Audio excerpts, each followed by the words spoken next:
Hello everyone, it's time for story. Our story called Scat, Cat, written by Roderick Hunt and pictures by Ben Cord. One night, very quietly, we all took a peep in Miss Moore's cottage, where all were asleep. Asleep in her basket was Miss Moore's cat, while her dog was curled up on his favourite mat. Old Miss Moore was asleep in her bed. Her nightcap was white and her night dress was red. Old Miss Moore was quite creaky and thin, and 2 whiskers grew on the end of her chin. But something was moving downstairs by the door. A small mouse was looking for crumbs on the floor. The little mouse searched. She looked very thin.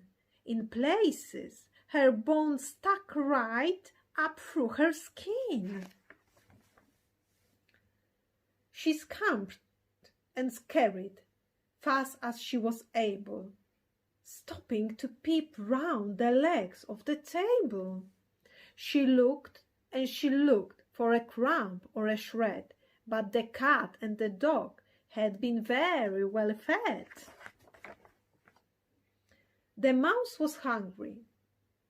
The mouse was so hungry, she had to be fed. So, some crumbs on the mat where the dog was in bed. There was not much to feast on in Miss Moore's house, but 1 or 2 crumbs are a meal for a mouse. Now, there in a fireplace still burned a small log, and it spat out a spark on the nose of the dog. The dog gave a howl and jumped up with a bark. He shook his head quickly to brush off the spark. The cat woke and asked herself, "What's all the din?" She saw the mouse crouching, so trembling and thin.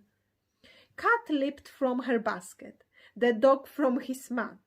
The cat chased the mouse, and the dog chased the cat. They ran in and out, and they ran out and in. It was such a commotion, a terrible din. Miss Moore woke and sat up with a frown, cried, "What's going on? I just have to go down."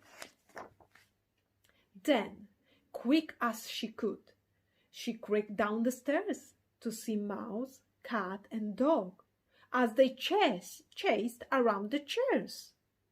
She opened the door, and the little mouse fled. The cat and the dog chased her past the pond and the shed.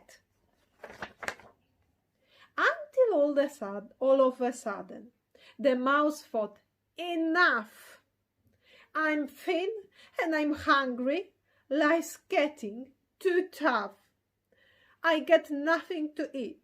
That's why I'm not fat, thanks to Miss Moore's dog and to Miss Moore's cat." The little mouse stopped by the side of a log. Cat stopped in surprise, and so did the dog. Mouse puffed up her chest and bellowed, "Now, Scat, you horrible dog, and you horrible cat." There was plenty of food in old Farmer Brown's shed, so little mouse went where she knew she'd be fed. The end. Thank you for listening. Bye.